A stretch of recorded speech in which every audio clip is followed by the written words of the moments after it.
Oh my God, those darn kids actually did it. A group of literal children, including kids as young as 5 years old, sued the state of Montana over their constitutional right to a clean and healthful environment. What does this mean for, and they won, by the way. I didn't even write that in notes. They won that lawsuit. What does this mean for Montana, and how can climate activists replicate their progress moving forward? That's what we'll be discussing here on the Left Wing. I'm John Cooper from Counterpoint Politics, joined by my co-host, Dr. Erica from Cocktails and Capitalism, recurring guest TJ Whitehead from Powers Taken Not Given, and first-time guest Leah from Socialist Sleuths. And with that, let's get started.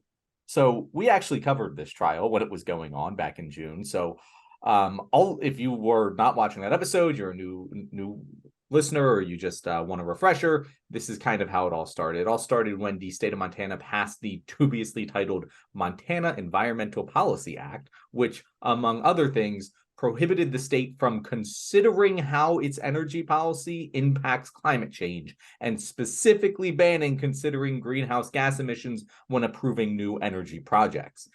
That's right. This wasn't even about like some new fossil fuel industry. No, this is about the state refusing to take into account climate considerations when approving energy projects, something that basic. So this group decided to sue the state because in the state constitution, there is a right to a healthful environment, right?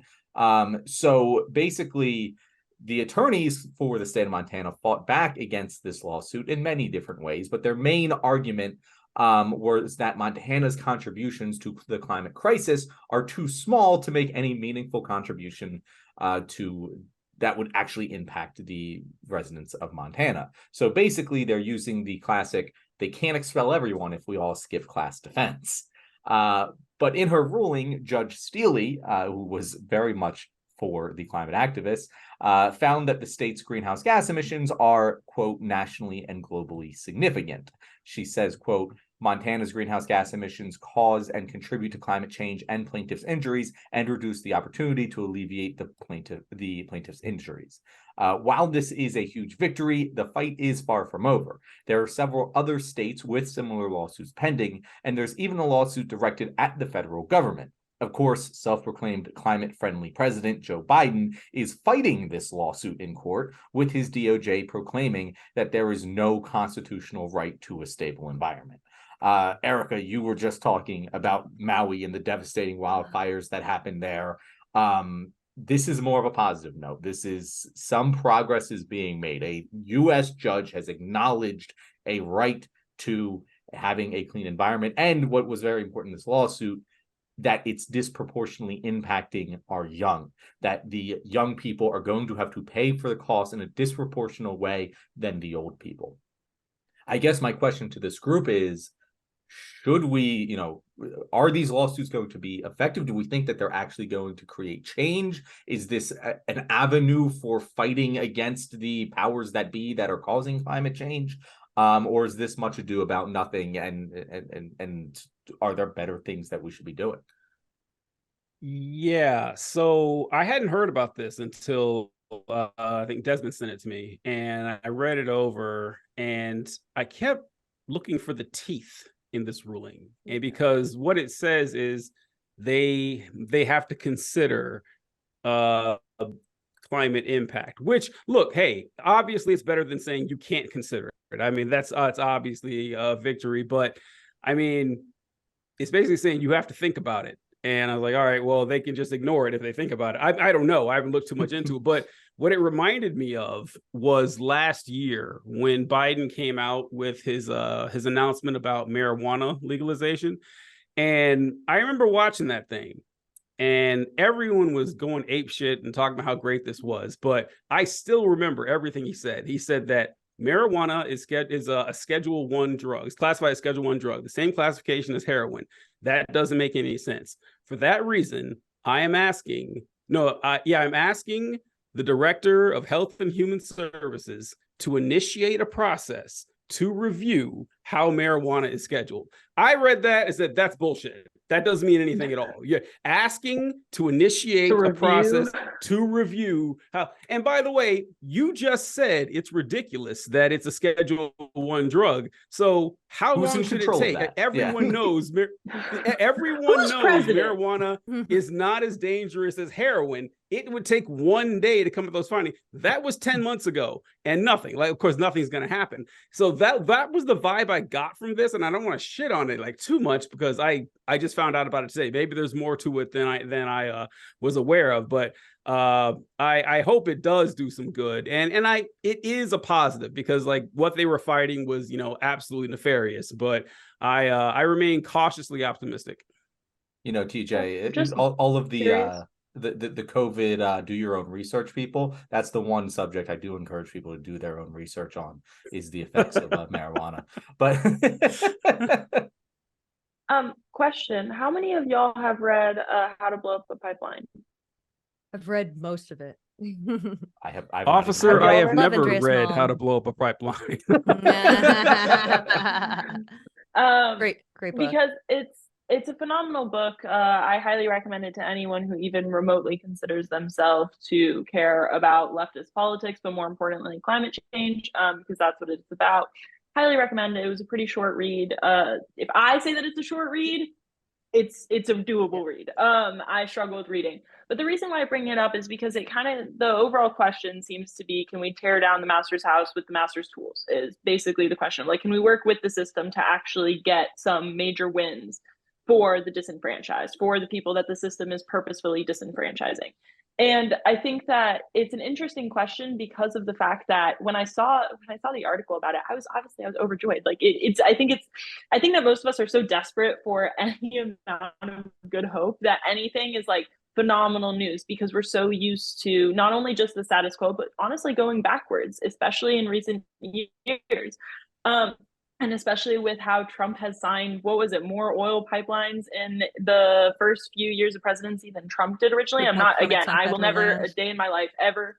Yeah, I will never a day in my life vote Republican, and that is never going to be the solution. But it's just goes to show how similar the Republicans and the Democrats are. If we can say Joe Biden did this worse than Trump, and it's something that he campaigned on. And I think that that's one of the things where when I looked at it, it gets me excited because of this idea in How to Blow Up a Pipeline of there is a further left flank that right now is growing, and it has been growing since the early 2000s, specifically with climate change, of people who are, and we've seen it in recent years, of people who are taking more direct action. Like we're seeing it right now here in Atlanta, Georgia, against the Cop City thing, of people actually, going in the forest and protesting, which obviously then ended up with the tragic killing of Tortuguita. And so there are things that people are actively doing, or going to the pipelines and destroying it.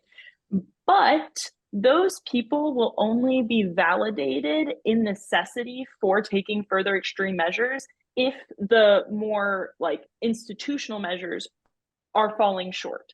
And that's where I think that cases like these are landmarks, because it will shift the perspective of like, we have genuinely tried working within the system. Like here in Georgia, I keep on bringing up Cop City just because it's, fresh on my brain. But like the referendum ballot, what it does is that it shows that if you work within the system and it still doesn't work in your favor because they're trying to block you, at what point do we say we have to work outside of the system? Yeah. And I think that that's one of the major wins of this lawsuit, is that especially with the younger kids that are involved with it, that's going to be something to grow up with, of like, I sued and won at the age of 5, and now I am here 10 years later and you haven't made progress. And I think that that's going to be such a radicalizing notion for us to see how working within the system doesn't necessarily lead to enough outcomes for where we're at right now in history. So that's kind of my take on it. Highly recommend reading How to Blow Up a Pipeline. You must. I love that. That's awesome.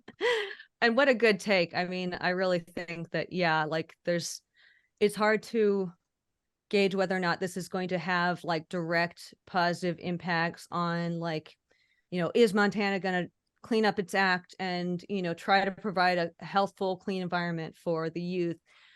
Maybe not, but it sets a precedent for future cases. And it shows that we've tried the channels. We've tried the legal channels. We did the things that you wanted us to do.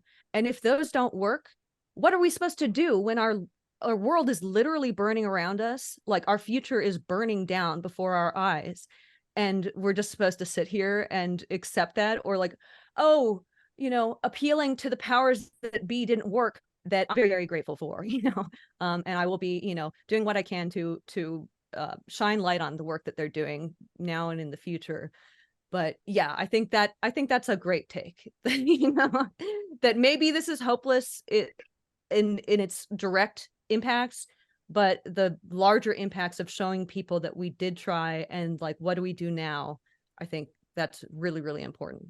So I'm not going to go as far as to say as I am confident that we can't work within the system on this. I think that this shows that there's potential to work within the system. I think that this sets legitimate legal precedent where there are a lot of places in this country, and this happened in Montana, but like I can very much imagine a lot of very climate focused, federal and state judges in New York, in California, who can put real pressure on the federal government to do things related to climate change, that can use this as precedent to keep building off of it. And will that do enough in time to like stop millions of people from dying? No, it won't. But neither will blowing up a pipeline. And so like that I think that there is a how do I put this? There's a walk with a big how to blow stick. up a pipeline. I'm not saying how to blow up a pipeline is literally telling people to blow up a pipeline. What I'm saying is neither is working outside the system necessarily on its own going to do it. There's probably going to need to be a combination of factors. There's going to need to be a large group of willing people who are willing to work outside the system because their lives are directly threatened. And then a group of people within the system to go like, hey, you want to work with us, not those fuckers. Like you should be happy you're working with us. Let's get shit done. We're the good That's cops what here. needs to happen. Exactly. It needs to be both. Go ahead, Leah. Oh no, I was just gonna say I know that you said that you didn't read it, but that's literally the Okay, thesis cool. of the book is that you need a diversity of tactics, is that in order to legitimize a further flank, you need a less further flank in order. So like that's the same thing historically that we saw with FDR. Like FDR was not someone who came into office being like, I'm going to champion any sort of Bill of Rights. He was not someone who was inherently radical, but he was radicalized given the political opportunity of specifically the left flank of that time to put direct pressure. And the only reason why he feared the flank that was still willing to work with him was because of the further left flank that was like, we're not working with you at all. And I think that that's one of those things that back to, I know that we were talking about this with the Trump indictment and just overall, leftist politics. But I think my question to y'all is, where would you draw the line in terms of your own political, because I know that I'm not going to speak for Erica, but considering the title of Cocktails and Capitalism, I feel like I have passed that line where I do not see really that much benefit for me personally working within the system as much in terms of trying to reform it, I guess. And specifically when it comes to climate change, that's the thing that radicalized me the most, is that capitalism will never put the climate first because it's just too profitable not to. For them right now, for the status quo, for the people who are in control. And so I guess my question to you is, at what point do you say, okay, we drop the petitions and we grab something else? Not saying what, but get a little bit creative. Not saying crazy things. In How to Blow Up a Pipeline, it talks about deflating rich people's tires. Okay, so we're not talking about crazy things. Yeah, and I think that's an important point. But I think regardless of where that point is for many people who are going to be radicalized and say, I don't want to work within the normal channels of power, we're still going to be needing folks within the current system who are advocating for the right kinds of changes. But to what you're saying, like Biden, his Department of Justice coming out and saying there's no constitutional right to a stable climate right after this case comes down is fucking infuriating. Like if you want to throw cold water on all of the young folks who are literally this is the one thing that we have to celebrate while Maui is burning, while all these other places are burning, while the climate is changing before our eyes, and you're going to basically negate this great, huge, historic victory for youth and the climate, environmental justice. That it's very frustrating for me because I'm going to keep telling people to do some like harm reduction, vote, keep out the fascists, the worst fascists from power, do that, because use the little bit of power you have within the system. But when I see things like this from Biden, it is so hard to say those things. It's so hard to feel like I can keep advocating for change within the current system, because even the greatest climate president that's ever lived in America, self-proclaimed, yeah. But I mean, he has done more. That's not a huge bar to fucking surmount. But we're talking about war criminals. Yeah. But even him saying, coming out and just pulling the rug out from underneath people while we're celebrating this victory is the worst fucking thing. It makes me so fucking infuriated. I'm like, I don't know what to do with that. I've said before, and I'll say again, nothing has pushed me farther left than Joe Biden. Like Joe Biden, when he was running, I wasn't nearly as far left as I am now. And seeing, okay, what does the centrist option get you so clearly and obviously has pushed me so much farther left. And, to connect more, working class, unity and solidarity when they're still going on, but earlier on in the Actors Guild and Screen Actors Guild strikes, Ron Perlman was on an Instagram live and he was like, to the motherfucker and he says it way more cool than I do, but he's like, the motherfucker who said, we hope these people are going to start losing their houses. It's Ron Perlman, what are we gonna do? The studio executive threatened that he's like, we hope this goes on till December and people start losing their houses. And he's like, there's multiple ways to lose a house, motherfucker. And people were criticizing him for this. They're like, no, you're going too far. You shouldn't threaten people like that. And it's like, motherfucker, the guy, he's threatening in defense. Like that. That's the other someone side threatening said him. And so, when you ask me, Leah, do I think that things should be done within or without the system? I'm someone who sticks within the system. I think that, like me personal, how I can best affect change is within the system. And I think, and there's a lot of evidence to suggest that nonviolent revolution is more effective than violent revolution. And if you look at his, you must read How to Blow Up a Pipeline. I will, I'm sure. And I'm sure exactly what you're saying is it's just that without the natural implication of violence, you cannot be working within the system because the other side has that. They already have it. It's become so normalized that just pointing it out makes people go, you're being the status violent. quo is violent. Exactly. And so I think you are speaking a lot. Like I would never advocate for violence, but it should be plainly stated that the status quo is enacting violence on people and they will get violent if we allow it to continue. Revolution is self-defense, in my opinion. But that's, I have gotten there over the years.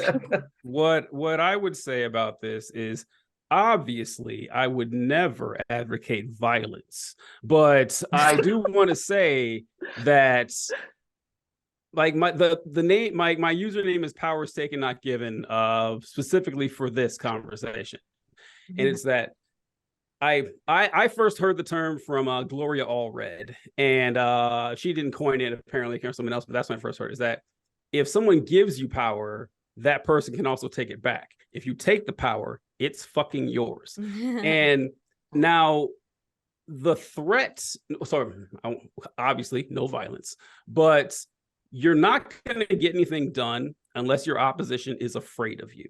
That's just the truth. Now, it doesn't necessarily have to be, punching them in the face. It doesn't have to be that. You need to have something on them that they are terrified of, so they will accept your terms.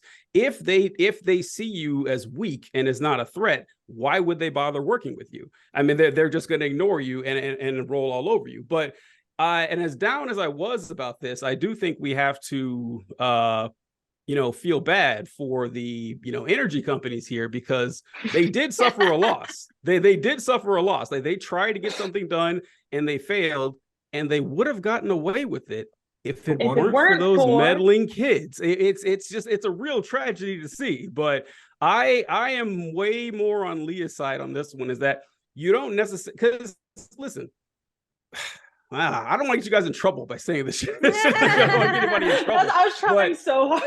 Yeah, I'm trying so hard because I was having a conversation a couple of weeks ago with my girlfriend, and she was talking about how violent revolution doesn't work.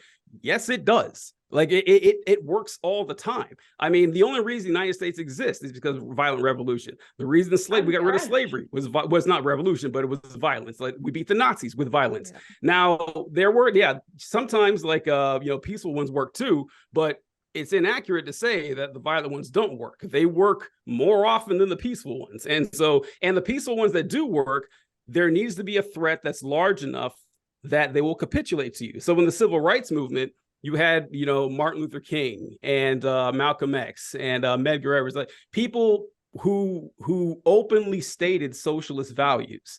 And, what the United States was afraid of was, oh my God, Paul Robeson came back from the Soviet Union and said, that was the only place where I've ever been treated like a human being was with the fucking communists in the Soviet Union. So the last thing the United States government wanted was millions of Black communists in the South. And they said, okay, we got to give them something because we don't want to lose that. Now, that wasn't a threat of a violent revolution, but it was a threat that they were afraid of. And so working with the system, yes, but working with the system with, like you said, speak softly or loudly, but have a big stick that they are afraid of. That's where I stand on it. Yeah. Let's go those kids. Okay, we turned a small scale legal win for some kids into a talk of should we have a violent communist revolution? It's like this is the left wing. No, but it's all related. And what I want to express to our audience, even like our audience that might be like, I don't know, you guys are talking a little bit. Just keep learning, keep thinking about it. If you disagree with us, cool. You saw in another video where Leah threw out a number, and we were all like, I don't know. I don't think that's true. And we looked it up and it was true. And we are people who research this. Hey, I was off by 8%. Hey, you were off by, no, I mean, hey, you were way closer than I thought. I would have guessed it was 90. Easy. I was like, cool. But what I'm saying here is I'm someone who always advocates for working within the system.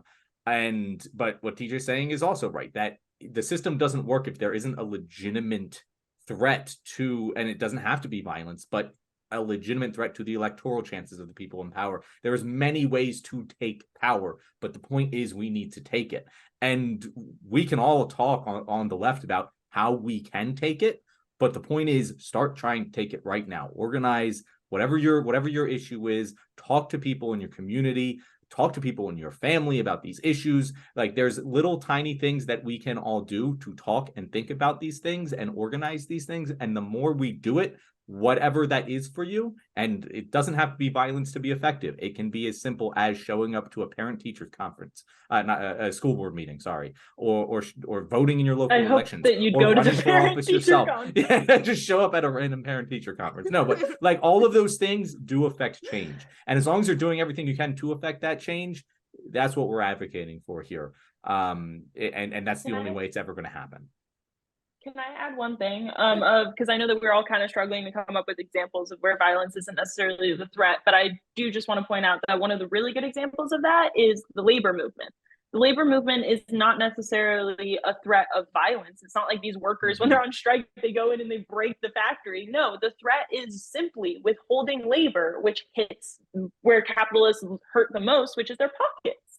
Like capitalists, you could beat them up with a stick all day, but if you don't touch their wallet, they'll be fine. And I think that that's one of the things where climate change is going to get interesting, because a lot of what, and again, I know that I keep on going back to this book, but How to Blow Up a Pipeline is that the violence that we are talking about, even if you are like, violence, think about it not in terms of violence against other humans, because again, I would never advocate against that, but think about like an SUV or a pipeline or things like that, where are the means that are destroying the planet. That is the most extreme that I think that a lot of people are taking it right now, and because it's a very realistic threat. Like people are losing their homes, like in Maui. Kids are, they have asthma now when they never had it in their family before. Like these are real threats. But labor movement, good example. Air pollution kills more people than guns do, and yet we view guns as more violent. Yeah, totally. And for folks who are interested in learning more about How to Blow Up a Pipeline, and Andreas Malm, the author, I have connected with him, and he is going to be coming on my show in this next season. So hopefully you guys can hear from him directly soon. That's so sick. Oh my God. Wow. That's super. Okay. I reached out to him before the movie came out, and then so hopefully I still haven't seen the movie. I've just read the book. Me too. But yeah, Me too. I'm jealous. That's going to be a really cool episode.